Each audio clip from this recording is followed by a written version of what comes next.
이 강의는 2026년 봄 이희령 장로님께서 워싱턴 한 인교회 제자 아카데미에서 진행하신 8번의 강의 중 하나입니다. 제가 매 봄학기에는 성경을 이해하고 신앙생활 하는데 도움이 되는 이 스트럭처를 좀 빌드하는 걸 도와드리고 싶어서 이런 주제들을 선택하는 거고요. 그리고 작년에는 제가 이제 The Law of Moses하고 그것이 실질적으로 우리 사회에 어떤 의미를 갖고 있으며 우리가 사회에 어떤 소셜 리스폰시빌리티를 갖고 있는지 그거를 이제 연계해서 한번 이제 설명드리는 그런 스트럭처를 제공해 드렸고 이번에는 무슨 스트럭처냐면은 또 모세율법에서 시작합니다.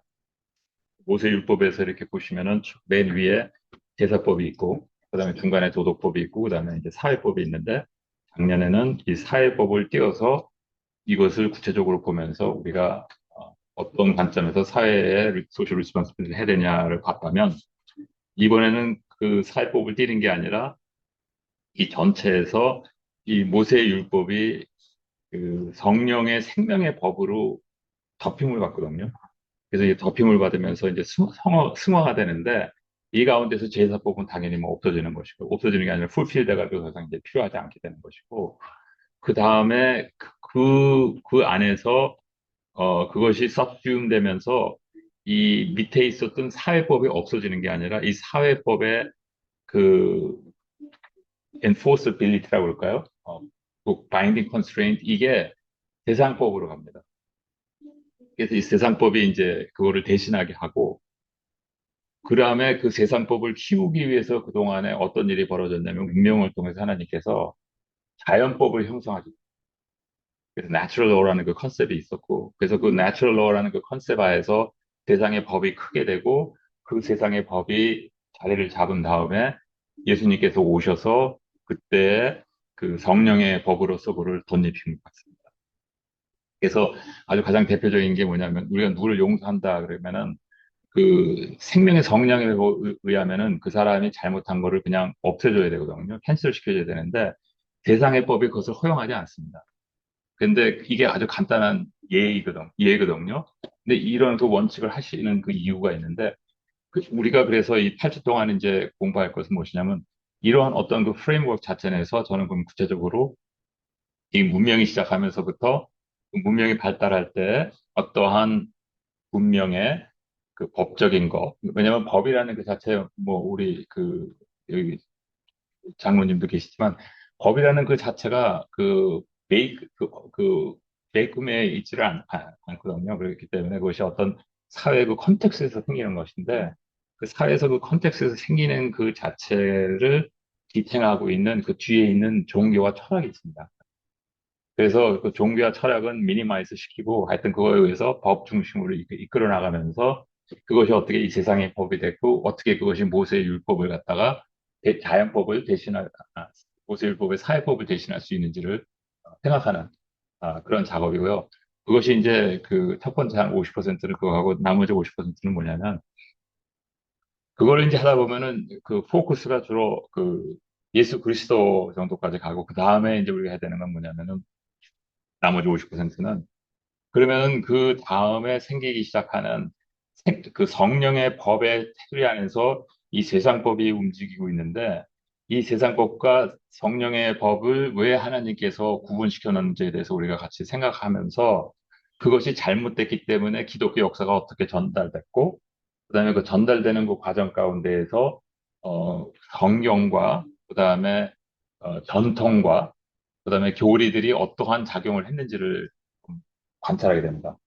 근데 그렇게 하는 이유는 왜 그러냐면, 우리들이 보통 그 일반적으로 어느 교단을 또 어느 교단 안에서도 굉장히 다양한, 그러니까 영국 같은 경우에 하이 처치, 로우 처치가 있을 경우에 이제 그 메소드, 감리교 안에서 있거든요. 근데 하이 처치 가면 뭐 캐톨릭하고 똑같아요. 근데 로우 처치 가면 이제 순복음교회 간 것 같고, 그렇기 때문에 같은 교단이라고 해서 같지가 않거든요. 그렇기 때문에 여러분이 어떤 교회에서 컸는지에 따라서 무의식 가운데 이것이 절대적인 하나님의 섭리다, 명령이기 때문에 내가 순종해야 된다라고 생각하는 것 중에 사람이 편의상 만들어 놓은 게 굉장히 많거든요. 근데 그거를 마치 본질인 줄 알고 목숨을 걸고 이제 그 순종하려고 하는 그런 것들이 굉장히 많아요. 근데 저같이 할 수 없이 여러 군데를 돌아다니면서 이제 신앙생활을 한 사람 같은 경우에 어떤 교회 딱 가면은, 아, 여기는 교회 이런 게 성경이, 이 교회에서는 이게 성경이구나 하고 완전히 비본질적인 거를 본질적인 것처럼 받아들이면서 하는 것들이 굉장히 많습니다. 그래서 여기서 이제 다루려 했던 것은 무엇이냐면, 물론 우리가 어, 아주 상세하게 하나하나 들어갈 수는 없지만 전체적인 그 틀을 보면서 우리가 무엇을 이렇게 생각할 때 내가 갖고 있는 그 신앙이라는 것이 이 컨텍스트 가운데에서 떻게 생겨난 거를 내가 지금 현재 이게 본질로 믿고 있구나 하는 것들을 좀 구분할 수 있는 가장 베이직한 그 스트럭처를 좀 우리가 한번 생각해 보자, 이런 취지가 또 있고요. 마지막으로 여러분 잘 아시는 거지만 그 르네상스 시작 후에 이제 모더니즘이 시작하고 그다음에 포스트 모더니즘, 그것이 전해서 요새는 이제 메타 모더니즘이라는 그 단계까지 오고 왔는데, 이 포스트 모더니즘에서는 디스트럭처리즘이 이제 유행했습니다. 그래서 사람들이 갖고 있었던 고정 관념들을 다 해체시키는, 그래서 자기들이 갖고 있는 어떤 그 가치관이라든지 사회에 대한 어떤 그 나름대로 갖고 있는 이해, 이런 것들을 다 분해시키고 해체시켜가지고 완전히 붕괴되는 그런 상태에 왔었는데, 그러다가 보니까 요새 Z 세대는 그 상태를 하다 보니까 뭐가 시작됐냐면은, 파괴시키는 거는 좋은데, 디스트럭처라이즈 시키는 거는 좋은데, 그 다음에는 파괴를 이제 시켜보니까 아무것도 없는 거예요. 그러니까 굉장히 방황하기 시작해서 지금 일부에서는, 그러니까 전체적으로 그 독립된 그 교단의 수준은 계속 줄고 있는데, 그 줄고 있는 그 가운데에서 어 그나마 조금 올라가면서 이제 다른 데서 빨리 줄기 때문에 평균적으로 다 줄고 있는데, 그나마 유지하거나 조금 성장하고 있는 게 뭐냐면은, 같은 교단 내에서도 그 하이 처치, 그러니까 정통교가 오히려 안 줄고 있어요. 그 왜 그러냐면은, 사람들이 불안하니까. 이 하이 처치 특징은 뭐냐면은, 예배를 가면은 누구의 설교를 듣거나 뭐 그런 게 아니, 뭐 찬양을 그런 게 아니라 이 포멀라이즈된 어떤 그 서비스, 그거에 그냥 참여하는 거거든요.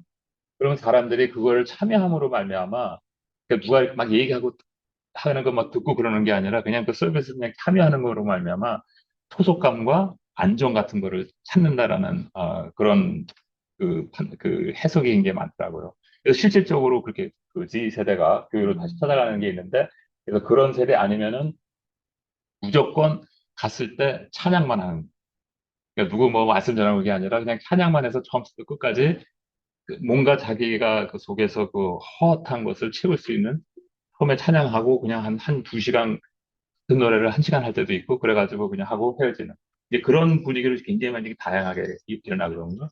근데 이제 저희가 하고자 하는 것은 이 디스트럭처리즘을 갖다가 역하는 스트럭처리즘으로 돌아가려는 것이 아니라, 여러분, 저 성경 공부하신 분들은 아시겠지만, 저는 그 디스트럭처리스트 중에서 상당히 굉장히 과격한 디스트럭처리스트거든요. 근데 이제 저희가 요거 하려고 하는 것은 뭐냐면, 이 스트럭처를 갖다 다시 빌드하는데, 여기서 이제 빌드하려고 그러는 그 스트럭처는 일반적으로 얘기하는 어떤 그 교단에 있는 그 dogmatic한 그런 스트럭처를 얘기하는 게 아니라, 성경에서 얘기하고 있는 그 bare bone, 그 가장 기본적인 기둥, 그런 것들만 같이 좀 생각을 해보고, 그 다음에 나머지 거기다가 여러분들께서 뭐를 더 추가하든지 아니면 그 보온 자체를 바꾸시든지, 그거는 여러분들에게 달려있는 거지만, 그걸 같이 좀 쉐어하는 시간을 가지면 어떡하 하는 목적이 있었습니다. 그래서 이제 그 8주 코스로 해서 맨 마지막 두 주는 직면한 현실적 문제들에 대한 재고 1, 2인데, 실질적으로 이거는 진도를 나가다가 오버플로우 하는 거 있으면 이게 하나하나 없어졌거든요. 그렇게 하고, 그래서 오늘은 하나님의 법과 세상의 법, 기본 개요에 대한 설명부터 시작합니다. 자, 8주 프로그램의 접근 방법과 목적에 대해서 설명드리겠는데, 이것은, 이거를 제가 쓴 이유는 왜 그러냐면은, 저를 디펜드 하기 위해서 이제 쓴 겁니다. 제가 무슨 얘기인지 좀 설명드리겠습니다. 자, 여기서 이제 접근 방법에 대해서 이제 먼저 생각하면, 이건 뭐 다 안 읽으셔도 됩니다. 여기서 말씀드리려고 하는 게 뭐냐면, 제가 이번에 8주 코스 동안 하는 데 있어서, 제가 아주 마음을 불편하게 해드릴 업종에 계신 분들이 굉장히 많거든요. 변호사를 시작해서 뭐 굉장히 많습니다. 왜냐면은 엄청나게 다양한 분야로 제가 다 이렇게 타치하면서 다니거든요. 그런데 여기서 강조하고 싶은 건 뭐냐면 제 관심사는 구원사입니다. 그 구원사를 이루시는데 하나님께서 이 여러 가지의 그 문명의 발달에 관련됐던 그 분야들을 갖다가 어떻게 활용하셨는지 그 정도만 타치하고 나가는 것이고, 근데 그거를 타치하는데 그러면은 그 한계선은 무엇이고 그 베이직 스트럭처는 이제 어떻게 생겼냐 하면은 이게 이제 중요한 건데 뭐냐면 저의 접근 방법은 저는 정경, 그러니까 구약의 정경과 신약의 정경을 100% 믿는다라는 전제를 갖고 시작합니다. 그래서 만약에 여러분들이 그거에 동의하시지 않으면 제가 얘기하는 것들은 상당 부분에 동의할 수 없어요. 근데 그거를 동의하시지 않는데 제가 얘기하는 거에 동의하셨으면 여러분들이 인터널리 인컨시스턴트 하신 겁니다. 그걸 이제 아셔야 되고, 그다음에 두 번째로, 저도 사람인지라 그 성경을 그 정경만 보고 아무리 그 제가 이제 속으로 한 지가 정확하게 50년 됐거든요, 지금. 50년 동안 성경 공부를 일주도 안 빼주고 이제 하긴 했지만, 그럼에도 불구하고 저도 사람이기 때문에 아직도 이해 못한 부분이 이제 많거든요. 그래서 그 인터널 컨시스턴시 하는 문제 가운데 논리적인 하자가 생기는 건 분명히 있을 겁니다. 그래서 그런 것들이 분명히 있을 거다라는 거, 그것도 감안하셔야 될 것 같고. 그 다음에 이제 두 번째는 뭐냐면은 저는 그 정경을 보고 그 다음에 이 정경을 해석하는 데 있어서 어디까지 주로 제가 카트라인이냐면은 로마 제국의 그 폐망까지가 제 카트라인. 왜냐면 컨스탄티노에서 기독교가 그 국가에서 국교로 채택한 거는 더 나중이지만 처음에 일단 국교로서 그 국교가 아니라 종교로서 그냥 허가 받은 게 그 한 300, 뭐야, 컨스탄틴 보니까 이 캐노나이제이션 그 전후로 그게 됐거든요. 그러면서 그때부터 기독교가 타락하기 시작했습니다. 여러분 잘 아시겠지만 기독교는 탄압하지 않으면 타락합니다. 그래서 여러분이 선택하시면 돼요. 나는 탄압 가운데 기독교를 믿을 건지 아니면 타락하는 종교를 편하게 믿을 건지 둘 중에. 역사적으로 이건 어떻게 피할 수 없는 그 증거가 있습니다. 그래서 하여튼 그래서 타락하기 시작했는데 그나마 그래도 우리가 카운슬 오브 나이스라든지 아니면 카키론이라든지 그런 거에서 그 신학자들이 그때만 해도 순교하면서 그 신앙생활 했던 것이 어떻게 보면은 노움이었었거든요. 그런 상황 가운데에서 신학이 그나마 유지될 수 있어서 그것이 그 신로마 제국이 시작하기 이전에 그 로마 그 두 로마 제국이 폐망하기 이전까지는 어느 정도 유지됐다고 저는 믿고 그다음에 마지막으로 거기서 빛을 비췄던 사람이 어거스틴이라는 사람이 그래서 어거스틴이 얘기한 거에 대해서는 저는 신뢰를 상당히 갖고 있어요.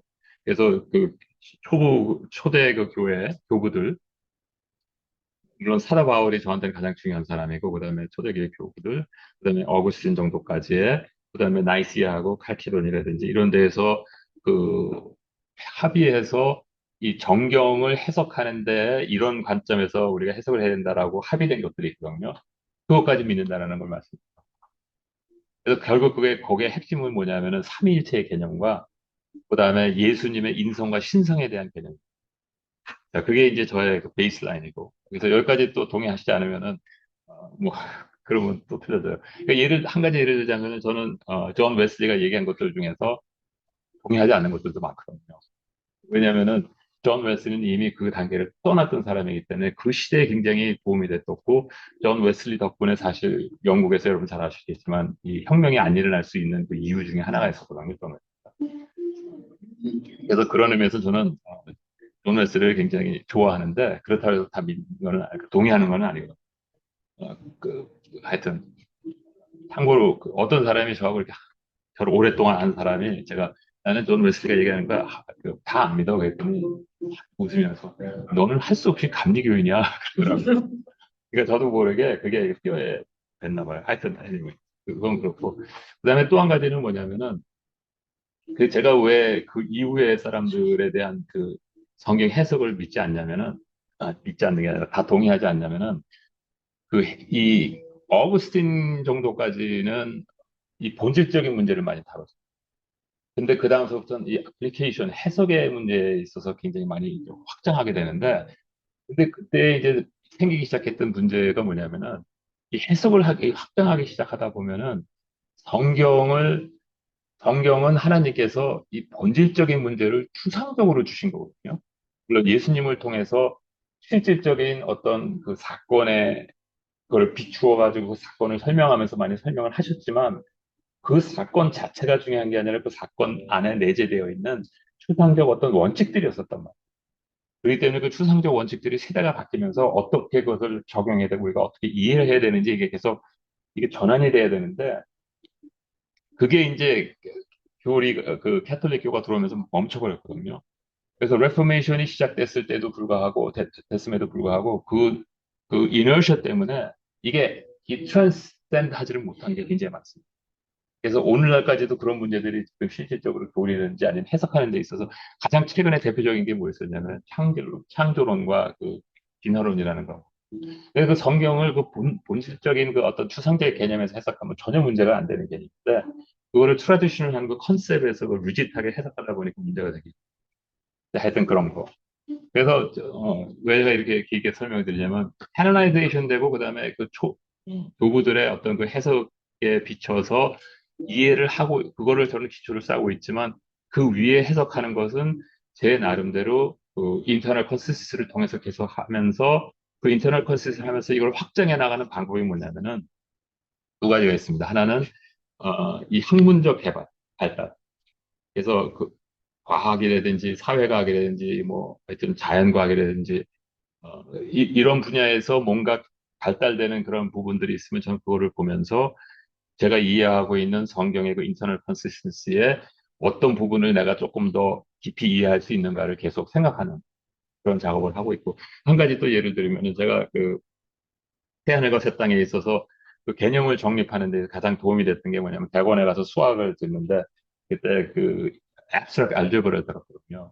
근데 그 abstract algebra를 들으면서 그 매핑이라는 그 컨셉, 모피즘이라는 그 개념이 너무 클리어해가지고 성경을 제가 그냥 자체를 묵상할 때는 전혀 이게 확실하게 이해가 안 됐던 게 그 수학 과목을 듣고 나가지고는 머리가 이렇게 확 클리어해지는 그래서 그냥 그대로 보이는 그런 경험을 했거든요. 그래서 제가 요새도 그 1년에 한 번씩 연중 행사로 그 사이언스 페스티벌이라는 그 프로그램을 쭉 보거든요. 1년에 뭐가 개발됐는지를 이렇게 해주는. 그래서 거기서 물리학, 그 다음에 컨셔스네스, 뭐 생물학, 뭐다 있습니다. 사회학, 하여튼 그런 걸 한번 보면은 그걸 보면서 이렇게 좀 더 생각할 수 있고 그러면 그렇지만 어디까지는 아마추어라는 그래서 거기 한계가 있다라는 걸 좀 말씀드리고 그 다음에 마지막으로 실질적으로 인생을 살면서 성경에서 얘기하고 있는 것이 내 삶을 통해서 입증되는 그래서 아이트레이트 프로세스로서 계속하는 이런 방법으로 저는 성경을 계속 그 스트럭처를 이렇게 만들어 나가고 있습니다. 그래서 아직도 in the making이거든요.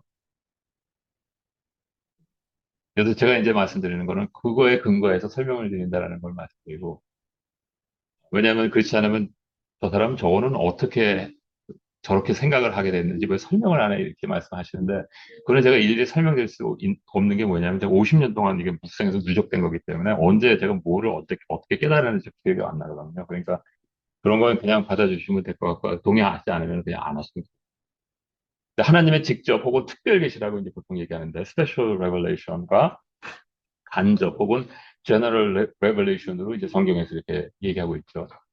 이거는 동의 안 하실 수가 없습니다. 왜냐하면 로마서 2장에서 얘기하고 있는 거기 때문에. 그래서 이를 통하여 하나님의 섭리에 대한 이해를 증대하고 신앙생활의 의미를 제고한다.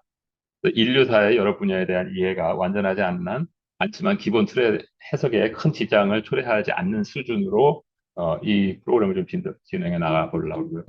네, 단순한 연구를 넘어 실질적 경험의 토대 위에서 분석하기 때문에 한계가 있을 수밖에 없다.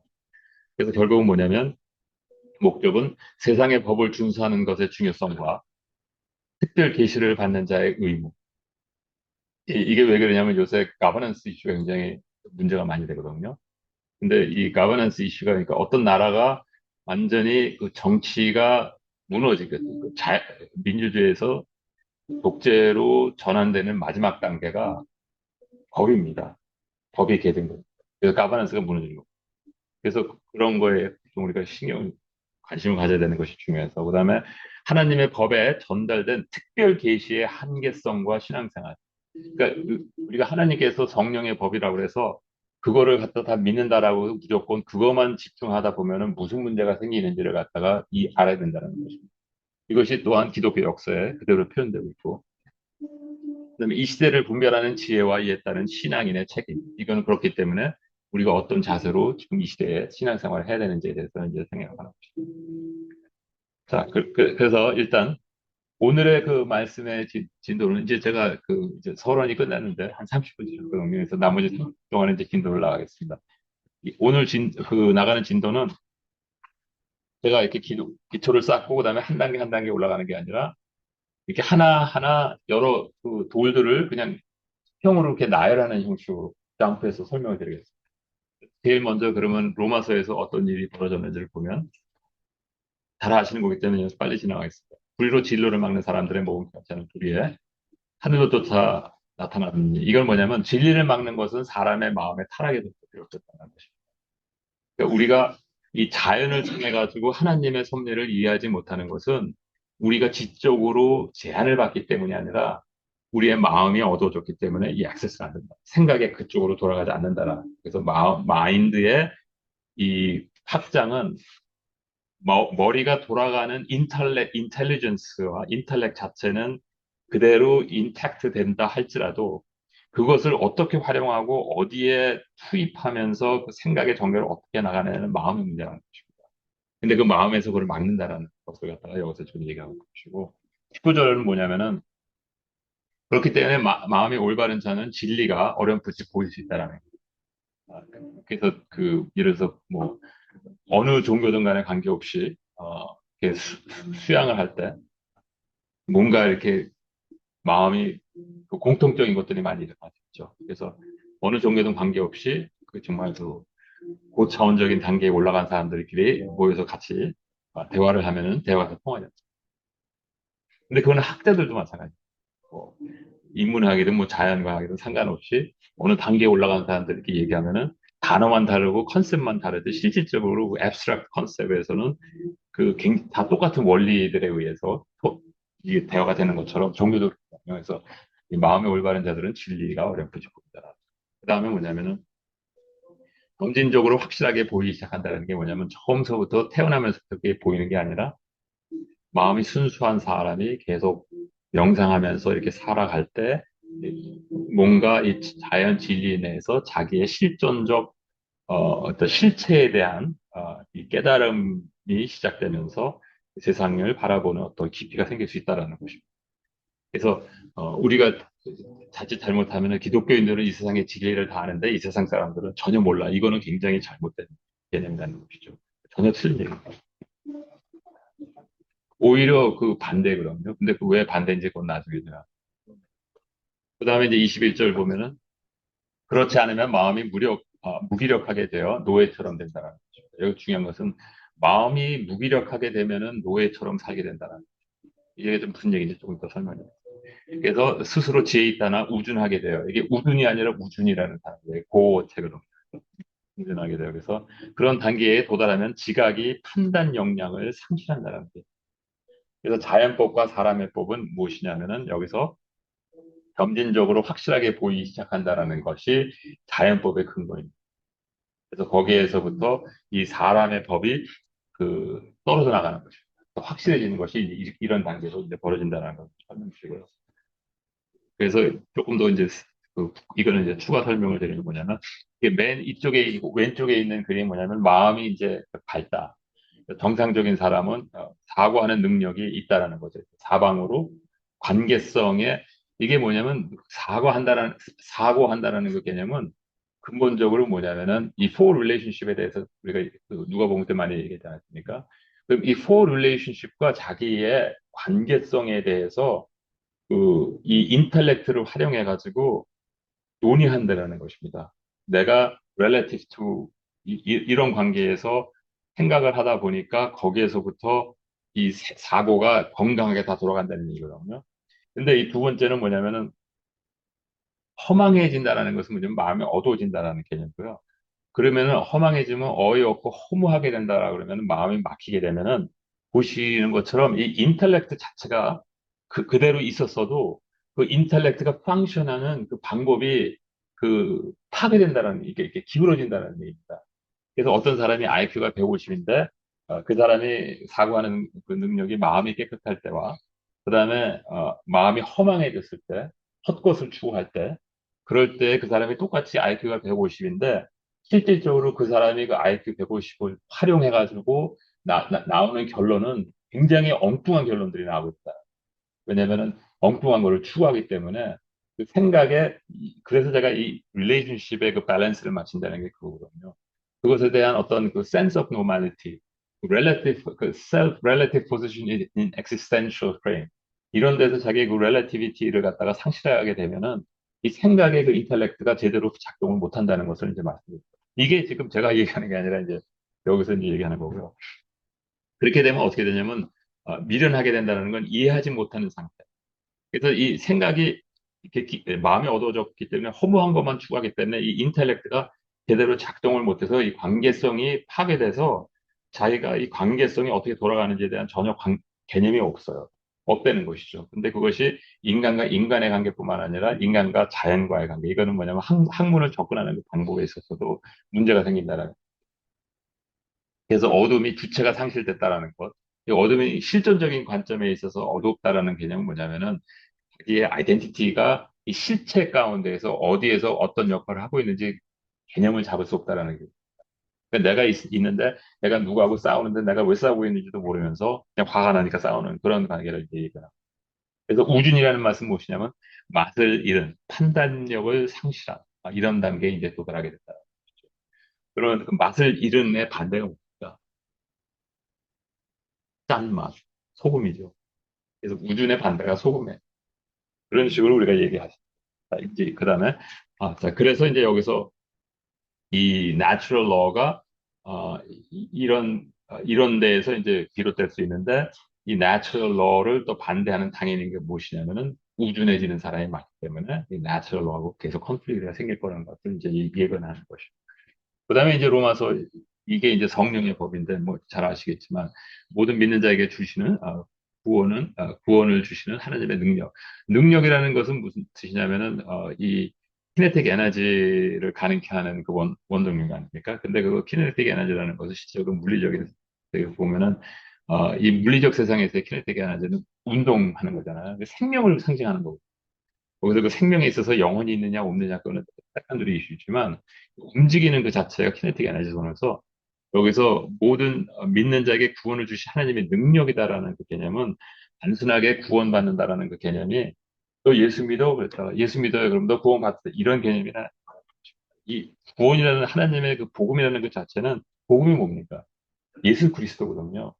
예수 그리스도라는 것은 이 창조 질서의 모든 가장 작은 세포까지도, 가장 작은 원소까지도 이 구원의 계획에 다 쓰임받는다는 그 키네틱 에너지로 움직이는 것처럼 완전히 하나님의 그 다스리신 가운데 이 굉장히 엄청난 그 포스가 액티베이트 됐다는 뜻이거든요.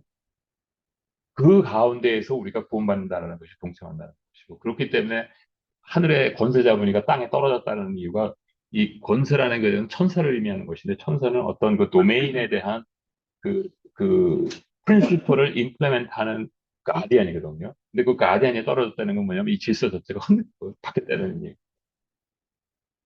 그 다음에 뭐냐면 믿음에 근거한 점진적 인지 역량 확대의 방법. 그래서 여기서 믿음으로 믿음에 이르게 하나니 기록된 바 오직 의인은 믿음으로 말미암아 살리라. 이것은 무엇이냐면은 이런 엄청 우주적인 하나님의 그 구원의 계획이 집행되고 있을 때 내가 그 구원의 계획에 참여하게 되는 것은 바로 무엇이냐면 믿음이라는 그런 어떤 그 무엇인지 지금 우리가 설명할 필요는 없지만 그 믿음이라는 그것에 의해서 가능한데 동참하게 되는 것과 그다음에 동참해서 함께 이루어져 가는 데 동참하게 된다. 이거하고 그러면 가자.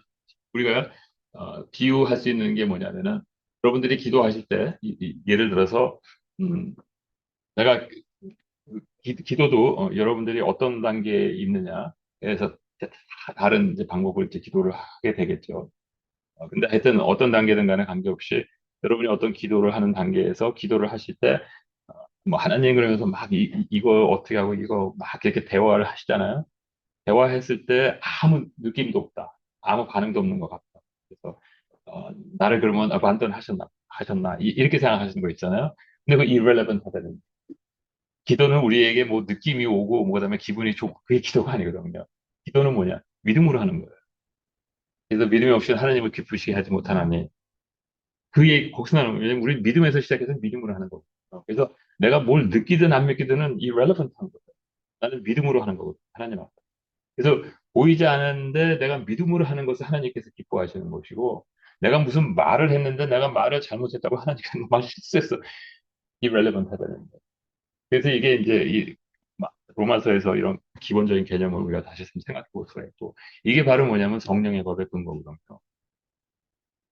여기 이제 이런 시간이 없어서 자세한 건 말씀 안 드리겠고. 그래서 이것이 가능케 되기 위해서, 그러니까 모든 믿는 자에게 주시는 구원을 주시는 하나님의 능력, 복음. 이 복음이 이 땅에서 모든 믿는 자에게 능력 주시는 구원을 통해서 그 구원사를 통해서 인간들이 구원받기 위해서 모세의 율법이 필요했었던 거고. 그 모세의 율법이 있는 기간 동안에는 하나님께서 실질적으로 그 모세 율법에 맞는 문명을 같이 개발시키셨어요. 그리고 그것이 끝난 다음에 준비가 됐을 때 성령의 법이 임하신 거거든요. 그게 예수 그리스도를 통해서 승화시키신 겁니다. 그래서 이 모세 율법과 성령의 법은 하나입니다. 그런데 성령의 법이 모세의 율법을 싹수용 해버린 거예요. 스왈로우 해버린 거예요. 그렇기 때문에 우리가 이제 생각할 때 보통 하나님께서 왜 이스라엘 백성에게 아니면 우리에게 율법을 주셔서 우리 이렇게 힘들게 하시냐 이렇게 얘기를 하잖아요. 근데 그거는 율법에 대한 개념이 굉장히 잘못됐다라는 이스라엘 백성들에게 율법을 준 거는 이스라엘 백성들에게 고통을 주기 위해서 율법을 준 게 아니라 특별 계시로서 너희들이 원하든 안 원하든 이게 창조됐어요 원리이기 때문에 이대로 안 살면은 힘들어 이걸 설명해 주신 거고 그래서 그것이 이제 싹 수용된 게 성령의 법에 의해서 싹 수용되는데 왜 성령의 법이 그거를 소화를 했을 때 그것이 실질적으로 구원의 능력이 되는지는 나중에 또 같이 생각해요. 그래서 여기서 이 8장에 2절, 3절, 4절에 사실 그 답이 있는데 오늘은 그냥 시간이 없어서 넘어가겠습니다. 예, 그러면 진리는 무엇이며 어떻게 알 수 있는 것인가? 그래서 기본 계절을 좀 설명하면 자, 진리는 우리가 생활에서 습득하는 지식이 있습니다. 이것은 마음이 어두워지지 않은 허망되지 않은 사람에 관해서 생활에서 습득할 수 있는 지식. 그래서 어떤 사람들은 저 사람은 참 지혜롭게 생활하는 것 같다. 이제 이런 게 거기서 나온다는 것이죠. 그러면서 그보다 이제 한 단계 더 들어가기 시작하면 이제 실존에 표현된 현실이라는 것인데 보통 철학자들이 얘기하는 리얼리티라는 그 개념을 얘기하면 existential reality를 얘기하는 것이지 트루스를 얘기하는 게 아닙니다.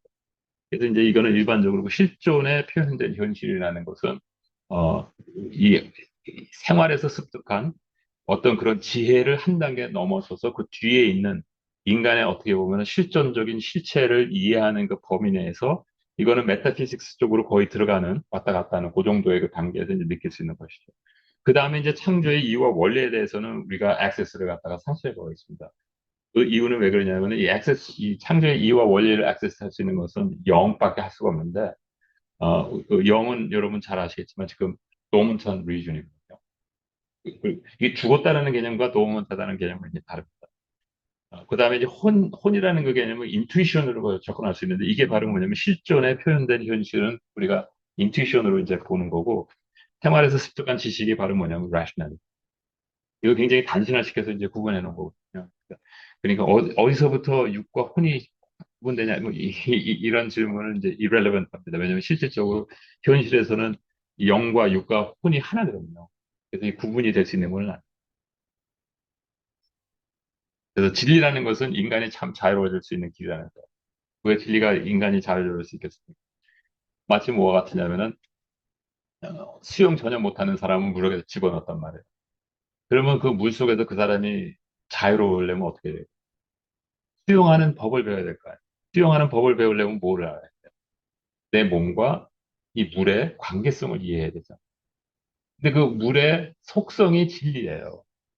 그래서 나는 이 물 가운데 있기 때문에 내가 그 물 가운데에서 진정으로 자유롭고 싶으면은 내 몸이 물의 속성과 어떤 관계성이 있는지를 알아야 되는 것이거든요. 그게 진리예요. 그래서 여기서 진리라는 것은 무엇이냐면 인간이 참 자유로워질 수 있는 기준. 이것은 성경에서 누가 말씀해 주시냐면 예수님께서 기억하시죠? 자, 그래서 여기서 보시면은, 우리는 이 일반적으로 6에서부터 시작하면은 제일 가장 기본적인 게 지식과 학습, 그다음에 지적인 역량이 이제 있어야 되고, 그다음에 그 지적인 역량보다 더 중요한 게 뭐냐면 관심과 관찰입니다. 왜냐하면 아무리 지적인 역량이 있어도 관심이 없으면 아무것도 안 돼요. 그 위가 뭐냐면 묵상과 생각입니다. 그래서 하나님을 알아가실 때 우리 믿음의 선배님들도 그러셨지만 이 묵상을 하지 않으면은 하나님 그러면서도 신앙이 깊다라는 얘기를 하는 건 거짓말입니다. 뭐 100% 확실한 거짓말. 불가능하거든요. 인간의 어떤 실존적인 실체를 봤을 때 묵상을 통하지 않고선 하나님을 알 수가 없어요. 그 다음에 이제 마음의 자세. 이게 더 중요하죠. 왜냐면 마음의 자세라는 것은 뭐를 얘기하냐면 휴밀리티라는 그 개념이 들어가고. 그 다음에 그 위가 뭐냐면 은혜입니다. 하나님의 은혜에서 이게 모인 게 시작되는데. 자, 이제 여기서 이제 중요한데 직접 계시와 간접 계시와 지금 인간의 어떤 그 실존적 상태의 관계성을 좀 설명드리면은 이 직접 계시는 아까도 말씀드렸지만 하나님과의 인티메트한 펠로십을 통해서 이 직접 계시가 이해됩니다. 그래서 묵상이 필요합니다. 그 다음에 passion for his kingdom. 하나님에 대해서 passion for his kingdom이 있어야지 아까 제가 말씀드렸던 것 중에 뭐가 해결될 수 있습니까? 마음이 허망해진다는 것에 반대. 그렇기 때문에 이것이 컨디셔널한 것이고 그다음에 absolute surrender. absolute surrender. 그래서 이 두 가지를 보시면 예수님께서 너희는 먼저 그의 나라와 그 일을 구하라. 너희는 두 주인을 섬길 수 없느니라. 이 말씀 다 하시는 게 왜 그러냐면 그것이 안 되면 직접 계시가 들어올 수가 없어요. 그래서 이해를 하지 못합니다. 그래서 성경을 지식적으로는 아는데, 이 지식 학습적으로는 아는데 그 이상으로 올라가지를 런 경우에는 그 인간의 나이로는 계속 그 chronological 에이징은 하지만 이 카이로스의 그 컨셉에 있어서는 스태그넌한 그런 상태가 되는 것이고 그다음에 이제 그렇다고 해서 그러면은 이 간접 계시는 우리가 어떻게 받아들이냐 이것도 똑같이 중요합니다. 뭐냐면 아카데믹 디스플린 그다음에 curiosity 그다음에 rationality, reason. 제가 이거를 왜 말씀드리냐면 어 이게 종교에서 이거를 굉장히 그 무시해가지고 종교에 암흑 시대가 있어요. 그래서 이것이 근데 굉장히 중요하다는 건 저는 말씀드리고 그다음에 특히 여러분들이 말씀에 깊이 들어가시려면 두 가지 방법 중에 하나를 택하셔야 되는데 뭐냐면은 묵상을 굉장히 진짜 깊이 하셔서 하나님과 깊은 관계 가운데 인투이션으로서 하나님의 직접 계시를 깨달으시든지 아니면은 이 간접적으로 굉장히 스트릭트한 아카데믹 디스플린을 통해 가지고 여러분들의 그 라셔널리티를 갖다가 아주 못 살게 구르면서 생각을 하시면서 하나님을 사랑하는 마음은 근본적으로 있어야 돼요. 그래가지고 위에서 올라가 아래에서 올라가시든지 위에서 내려오시든지 둘 중에 하나이지. 어, 그두 개가 병행하면 물론 가장 좋은 거지만 둘 다 안 하시면 하나님을 절대 알 수가 없어요. 자, 그다음에 이제 율법의 개요, 법의 개요에 대해서 말씀드리겠는데 이게 제가 왜 법에라고 했냐면은 율법이 법의 한 종류거든요.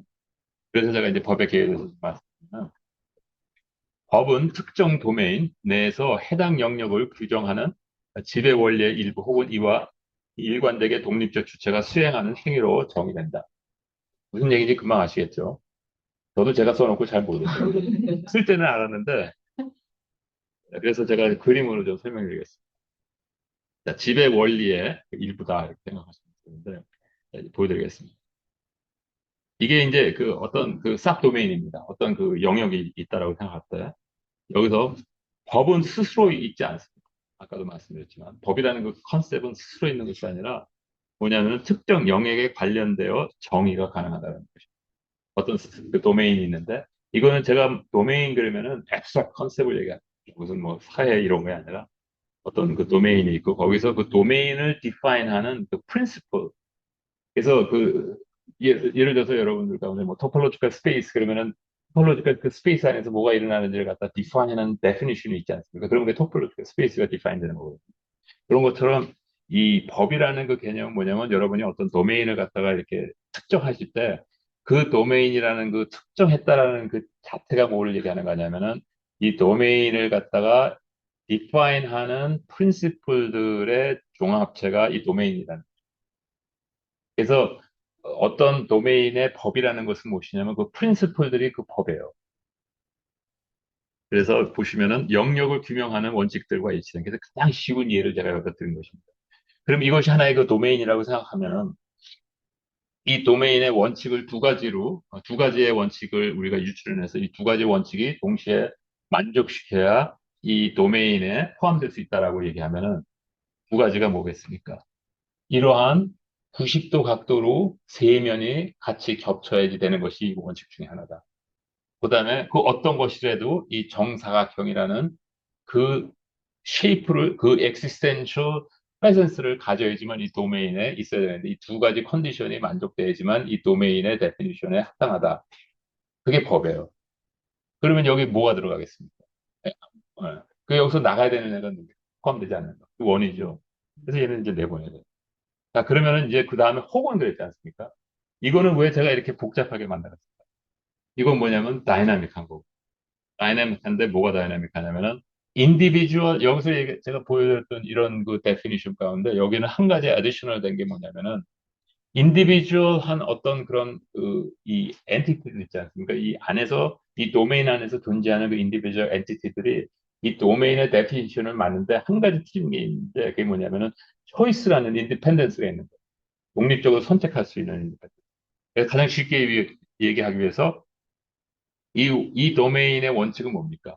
이 시계 방향으로 돌아야 되잖아요. 그래야지 이 도메인에 같이 있어요.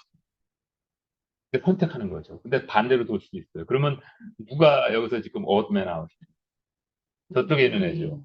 저쪽에 있는 애가 오드맨 아웃거든요. 그러면 이건 뭐냐면 이 안에 법에 위배되는 것은 저 친구라는 거예요. 이게 사회법이에요. 그래서 사회법이라는 개념의 가장 기본적인 게 지금 이거 사회법을 설명하는 한 국가의 법. 국가의 법이라는 것은 그 국가라는 것에 있어서 그 원칙에 합의되는, 그 준하는 것을 갖다가 그 법이 설정한 건데 거기서 안 하면 어떻게 됩니까? 그것을 컨스트레인 하는 거. 그게 국가의 법. 그래서 이렇게 될 때는 둘 중에 하나가 됩니다. 이 친구로 하여금 법을 다시 깨닫게 해줘가지고 회개하게 만들거나 아니면 회개시켰는데도 안 하면 어떻게 됩니까? 이렇게 내보내죠. 이게 바로 법이라는 거예요. 자, 그래서 이제 그 좀 조금 더 구체적으로 말씀드리면 물리적 법을 한번 생각합시다. 나는 숨을 쉬지 않으면 살 수 없다. 100m 높이에서 떨어지면 죽는다. 근데 떨어져도 안 죽을 수 있죠. 뭡니까? 낙하산 타고 내린다든지 뭐 하여튼 여러 가지로. 자, 근데 이게 물리적 법칙이라고 하는데 이 물리적 법칙을 그 define 하기 위해서 생물학적인 원인과 그다음에 생물학적 원인들, 이 생물학적 원인들을 뒷받침하는 물리적인 원리들이 또 있어요. 그러면서 I can go on and on 해서 엄청나게 이 물리적인 법칙이 굉장히 타이트하게 다 잘려 있거든요. 근데 하나님의 법이 그런 거예요. 하나님의 법도 이렇거든. 우리가 몰라서 그렇지. 그래서 하나님께서 쉬운 것들만 우리에게. 자, 그러면 이제 사람의 실존을 담고 있는 자연의 질서의 법도 이렇게 복잡한데 하나님의 법은 영적인 것에서 더 같이 포함되는 거거든요. 그러면 일반적으로 사회법의 가장 기본적인 개념을 말씀드리면 뭐냐면 국가법. 국가가 세워진 원칙과 일치해야 되고, 그다음에 국가 유지를 위한 원칙이 바로 그 법입니다. 그래서 국가 구조, 그다음에 권한 목적이 명시되어 있어야 되는 것이고, 그래서 그 국가법 내에서 국가가 법을 만드는 거예요. 그래서 집행이 되는 것이고, 사회적인 합의가 있거나 독재력을 집행할 수 있는 어떤 독재자가 있어야 되는 거죠. 그다음에 그 법이 또한 국가를 정의해서 제한하고 디파인 한다는 것이죠. 존재의 근거, 법치주의의 근거. 그래서 제가 아까 말씀드렸던 것이 한 사회가 이 민주주의에서 완전 독재로 바뀌어지려면 이 마지막으로 도장받아야 되는 게 뭐냐면 이 법의 그 변환. 그래서 가버넌스가 무너져야 돼. 그런 법과 질서에 있어서 기본 개요를 다시 한번 설명해요. 여기서 우리가 사는 세상은 창조의 원칙들로 구성된 영역이다. 이게 뭐냐면 가장 베이직한 창조의 프린시플이라고 생각할 수 있고, 그다음에 자연은 영적 영역과 그 안에 속한 제한적 물리적 영역으로 구분된다. 영적 영역과 그다음에 그 영적 영역 안에 있는 물리적 영역. 근데 이 물리적 영역은 이 창조 질서의 영적 세상의 sabset입니다. 그러니까 인디펜던트한 프린시플이 있는 게 아니라 여기에서 특정한 것들이 빠지면서 남아있는 그 프린시펄들에 의해서 이루어진 게 물리적 세상이에요. 네, 물리적 영역에서 벗어나면 점진적으로 고차원의 법칙들에 의해서 지배되고, 왜냐면 이제 올라가면은 뭐예요? 다시 노멀 그 토탈리티로 들어가는 거죠. 싹수용 되는 거죠. 그렇기 때문에 법칙들이 이제 고차원이 된다는 거죠. 물리적 법칙에 사는 사람의 지식으로는 이해할 수 없는 영역이다. 그러나 문명의 발달 과정에서 동물보다 뛰어난 인간의 실존적 가치가 부각되는 것을 알고 시작했고, 엘리트 계층의 사회적 지위가 대중화되며 인간의 이성의 중요성이 부각되며 기여했다. 이 뜻은 무슨 뜻이냐면은, 바로 위에 있었던 건 문명이 발달되면서 사람들이 인간이 동물들하고 다르다는 걸 이제 계속 느끼기 시작했지 않습니까? 그러니까 우리는 실존적으로 뭔가 다른가 보다 하는 의식이 굉장히 강해지기 시작했고, 또 하나는 뭐냐면 사회 계층이 있다 보니까 이 위에 그 상위층에 있었던 그 계층들은 자기네들은 소위 말하는 인간다운 특별한 존재다라고 얘기했는데, 그 밑에 있는 그 존재들은 그 실존적으로 자기네들보다 못하다고 생각해요. 사회 문명이 바뀌기 시작하면서 이 계층이 이제 무너지기 시작하다 보니까 이 고차원에 있던 사회층에서 있던 사람들이 밑으로 내려온 게 아니라 밑에 있던 사람들이 같이 올라가면서 이 평준화되면서 이제 인간의 고귀함이 이제 드러난 것이죠. 그래서 인간의 육체는 물리적 법칙에 의하여 규명되고 있다. 그래서 여기서 맨 위가 창조의 법칙, 그 다음에 형이상학의 법칙, 그 다음에 밑이 자연의 법칙, 제가 아까 말씀드렸던, 그 다음에 그 밑이 물리적 법칙. 자, 그런데 여기서 이제 모세의 율법은 바로 뭐냐면 이 제사법이 맨 위에 있고, 이게 창조의 법칙서부터 다 관통하는 거거든요. 그 다음에 이 자연의 법칙과 형이상학의 법칙에 같이 아우르는 것에 도덕법이 있어요. 이 도덕법의 가장 대표적인 게 뭐예요? 십계명이거든요. 그 다음에 맨 밑이 사회법입니다. 이 사회법은 자연의 법칙과 물리적 법칙을 같이 내포하고 있는 것이죠. 자, 근데 이렇게 됐는데, 여기서 이제 나중에 우리가 생각해보면 더 자세히 알 수 있지만, 이 제사법이 있는 이유는 왜 그랬냐면은, 사회법과 도덕법을 유지할 수 있는데, 유지하려면은, 이 제사법이 있어야지만 유지할 수 있어요. 왜 그렇죠? 이게 테오크라시요. 이 하나님이 다스리시는 이 땅에서, 이 국가였었기 때문에, 그 나라가 하나님의 왕권이 이 땅에서 이루어지기 위해서는 하나님과 소통이 있어야 되는데, 그 소통이 죄인으로서 할 수가 없었기 때문에 제사법이 있었어요. 그래서 그 제사법은 왜 있었냐면 이 사회가 지속 가능한 어떤 하나님께서 직접 왕이 되신 그 국가를 다스리기 위해서는 제사법이 필요했었어요. 그래서 제사법 자체가 중요한 게 아니라 도덕법과 사회법을 유지하기 위해서 제사법이 필요했어요. 이거는 이제 이 사회 유지의 관점에서 제가 지금 말씀. 자, 그래서 성령의 법은 이 제사법을 subsume했는데 밑에 도덕과 사회까지 다 subsume했는데 그럼에도 불구하고 subsume했지만 성령의 법이 이 사회를 다스리지 않고 있다는 그것은 누가 하냐면 사람의 법이 다스리고 있고 이 사람의 법의 근거는 어디에 있냐면은 자연. 이제 대충 그 관계를 아시겠죠. 그래서 우리가 이제 그 8주 동안 공부할 게, 7주 이제 동안 공부할 게 이런 거에 대해서 역사적으로 진짜 무슨 일이 있었는지를 조금씩 이제 꼭 살펴보는 것이 우리의 작업입니다. 로마서 1장 20절에 보면 하나님의 간접 계시. 자, 여기서 보면은 이거는 이제 아웃라인인데 잘 안 보이시죠? 맨 위가 뭐냐면은 메소포타미안 시빌라이제이션. 그다음에 이거 맨 위에서부터 이제 이 3000년 BC 그다음에 이제 2000에서 1000 BC 이게 옛날 거라서 그냥 BC로 나오는데 그다음에 1000년 BC 0 이렇게 나옵니다. 그래서 맨 위가 있는 것이 메소포타미안 시빌라이제이션 그다음에 그 밑이 이집션 시빌라이제이션 그다음에 이제 이거는 중요하지 않고 아기안 시빌라이제이션 중요하지 않고 옆에 있는 그릭 시빌라이제이션이 중요하고 그릭 에이지 그 밑에 있는 로만 리퍼블릭에서 로만 엠파이어가 중요합니다. 자, 그러면 이제 그게 뭐냐면은 쉽게 여러분들 기억하게 해드리기 위해서 500년에 제가 지난주에 약간 그 보여드렸지만 트레일러를 좀 보여드렸지만 이제 그 500년의 단위로 그 성경의 역사를 이해하면 머리에 기억에 남거든요. 그래서 제일 먼저 실질적으로 성경에서 의미 있는 그 하나님과의 관계는 BCE 2000년서부터 시작합니다. 이게 바로 뭐냐면 아브라함. 그래서 아브라함에서부터 모세까지가 500년. 그 다음에 모세에서 다윗까지가 500년. 다윗에서 다니엘이 500년. 다니엘에서 예수가 500년. 예수에서 아고스틴이 500년. 그 후에 500년에 무슨 일이 벌어졌는지 아세요? 오늘은 안 보여드리지만 이제 다음에 또 보여드릴게요. 이 어거스틴 500년, 그러니까 로마 함락, CE 500년에 대충 어거스틴 그다음에 로마 함락 그 다음에 500년 후에 무슨 일이 벌어졌는지 아시죠? 노트블하게 여기 들어갈 만한 사건 두 가지가 있는데 하나는 The Great Schism 분열, 교회의 첫 번째 분열. 그 전에 이제 물론 그 저기 이집션 오소독스 뭐 그 컵틱 그런 데는 나갔지만 그 가장 그 그레이트 시스템이 났고 그 다음에 거의 동시에 일어났 어떻게 보면 더 중요한 사건이 뭐냐면 십자군입니다.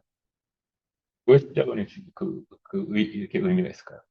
예수님께서 심판받으실 때 빌라도가 너 왜 나한테 네가 나한테 잘 보이면 내가 너 구원해 줄 수도 있는데 왜 끝까지 이렇게 고집을 피우냐 뭐 이런 식으로 얘기했을 때 예수님께서 뭐라 그러시냐면 이건 하나님의 나라는 내가 애국 그 유대 왕이냐 이제 그 질문하시면 하나님의 나라는 그 물리적으로 싸우는 게 아니다. 만약에 내가 필요하면 지금이라도 천군천사를 불러서 그냥 다 여기를 갖다가 다 전멸시킬 수 있다. 이제 이런 식으로 얘기하셨잖아요.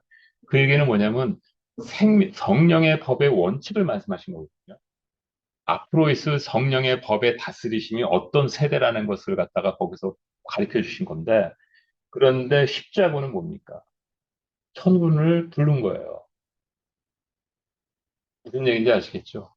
제자들이 예루살렘으로 예수님께서 십자가에 달려 돌아가실 때, 갈 때, 난 하나의 우편에 나는 좌편에 앉게 해달라고 말씀하셨을 때, 이런 너희들이 지금 무슨 얘기하는지 전혀 모른다. 너희들이, 너희들이 진짜 그렇게 되고 싶으면 내가 마시는 잔을 같이 마셔야 되는데, 그게 뭐냐면 하늘나라의 성령의 법에 있어서의 권력의 근원은 뭡니까? 죽는 거예요. 그게 성령의 법의 원칙이거든요. 굉장히 다른 법을 가르쳐 주시는데, 그거에 완전히 반대를 갖다가 노골적으로 표현한 게 십자군입니다. 그게 그 어거스틴 500년 후에 났다. 그 다음에 500년 후에 무슨 일이 벌어졌어요? 레포메이션, 종교개혁. 그러고 나서 500년 후에 무슨 일이 벌어졌어요? 우리예요, 우리. 근데 지금 우리 엄청난 사건이 벌어지고 있다. 엄청난 사건. 그래서 우리는 그것이 무엇인지도, 이번에. 근데 이제 이거를 갖다가 이제 잘못 얘기를 하면은, 야, 워싱턴 한인교에서는 이제 예수님 재림하신다. 뭐 이런 식으로 이제 소문이 퍼지고 완전히 엉뚱한 소문이죠. 제가 얘기하는 건 전혀 그게 아니에요. 그러나 뭐를 우리가 알 수 있냐면 이사야서부터 예언했던 것 가운데 에스겔서와 예레미야가 예언한 그런 모든 가운데 아직도 일어나지 않았던 일들이 있는데 예수님의 재림 말고요. 그다음에 예수님께서 말씀하신 거 있는데 그것이 지금 현재 나타나기 시작하는 현상들이 있다. 2000년 동안 나타나지 않았다. 그래서 그런 것들도 우리가 의식을 갖고 봐야 된다. 근데 이거 보시면은 하나님에 대한 지식이 개인, 민족, 왕국으로 퍼지다가 기초 다지고 건물의 토대가 이제 되는 것이죠. 여기서 생기는 그 건물이라는 것은 바로 무엇이냐면, 하나님의 나라를 얘기하는 것입니다. 그 다음에 그 밑에 하나님에 대한 예배는 제단, 그 다음에 장막, 성전, 회당, 그 다음에 현세의 삶으로 다. 그래서 여기서 제가 교회의 전통 이런 것을 얘기했을 때, 예를 들어서 일부 교단에서 아직까지도 성전을 거룩하게 여기는 예배를 갖다가 제사 드리는 것처럼 생각하는 사실 제가 청년 때도 제가 지난번에 한번 말씀드린 적이 있지만 70년대 중반에 그 예배 드릴 때 제가 기타 찬양 인도하려고 기타 들고 앞에 나갔다 엄청 야단맞았고 어떻게 이 거룩한데 기타를 들고 나온 상상이 안 가시죠? 제가 그랬던 사람은 가지고 망신당했죠. 하여튼 그런데 그때는 이 교회 재단에 올라가지는 못했거든요. 그게 뭐예요? 이 성전 시대에서 벗어나지를 못한 거예요. 그러니까 완전히 수직. 네. 하여튼 그런 어떤 그 단계에 있었지만 하여튼 그런 것들을 우리가 이제 이해해야 된다.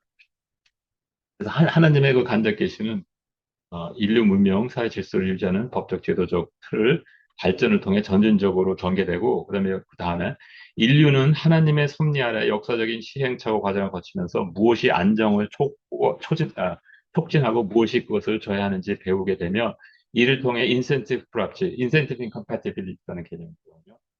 이거는 경제학 용어가 아니라 실질적으로 사회적으로 나오는 문제를 적어도 부분적으로 해결한다. 이게 무슨 뜻이 굉장히 중요한 개념입니다.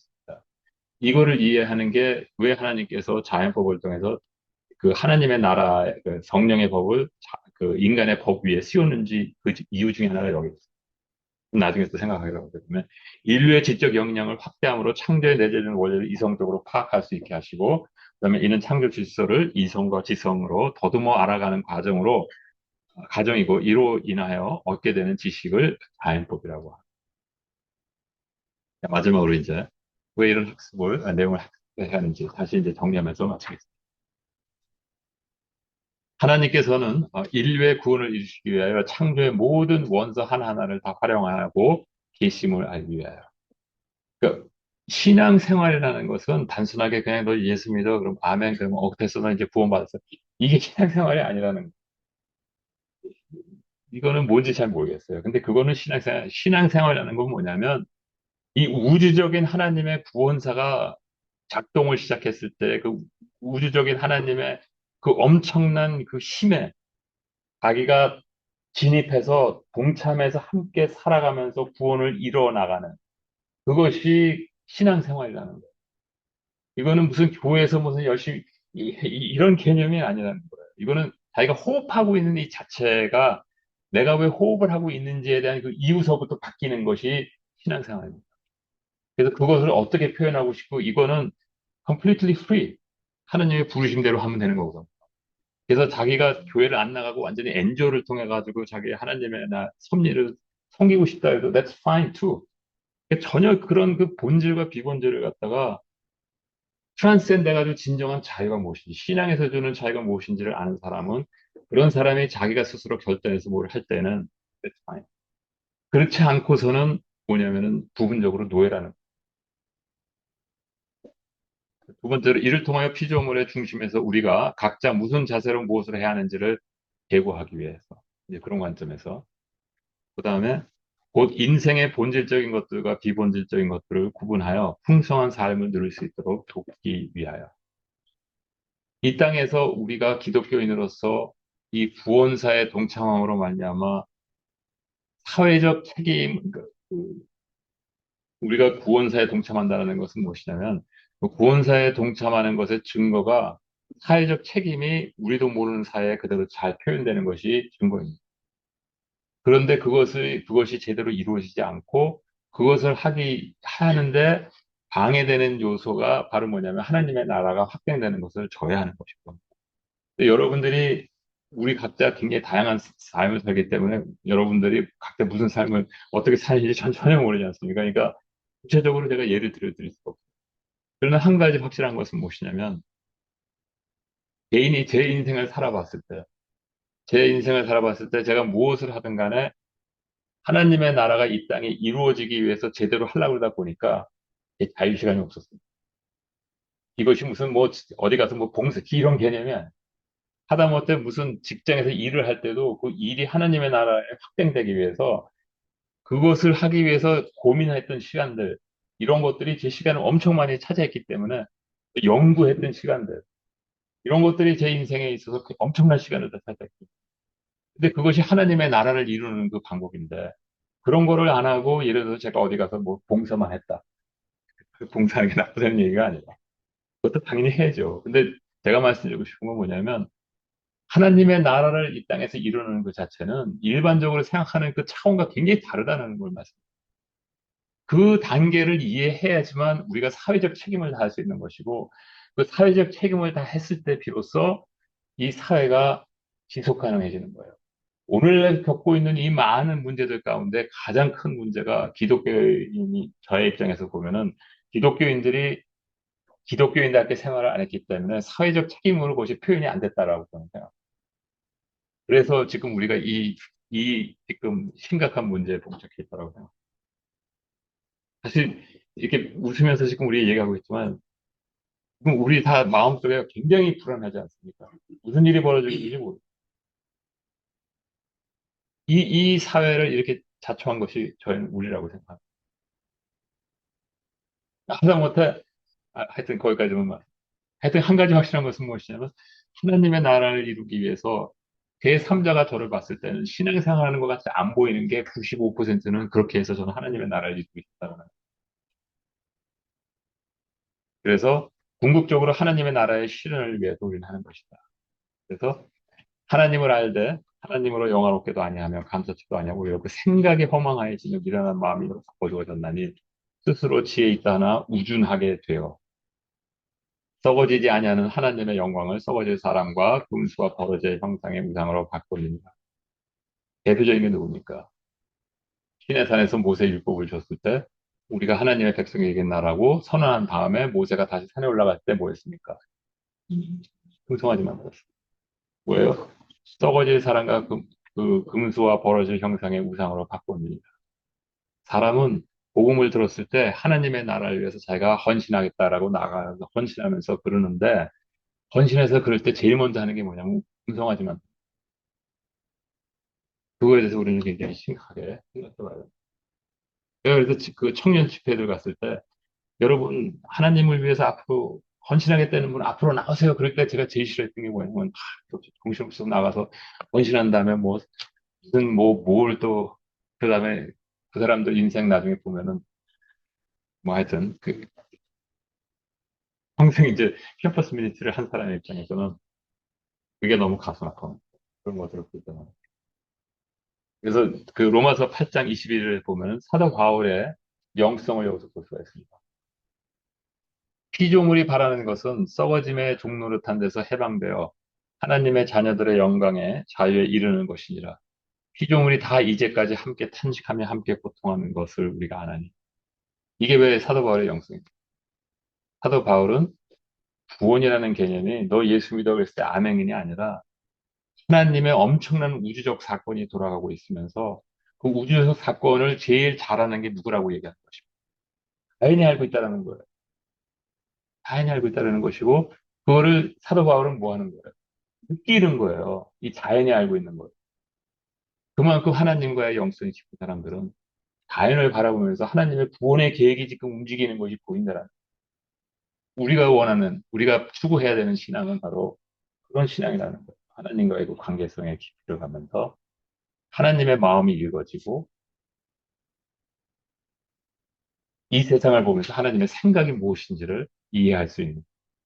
그래서 내 삶이 뭐를 열심히 하는 게 아니라 내 삶 자체의 그 근본서부터 내 호흡하는 이유서부터 바뀌는 그것이 신앙생활의 시작이라는. 오늘은 여기까지 마치겠습니다.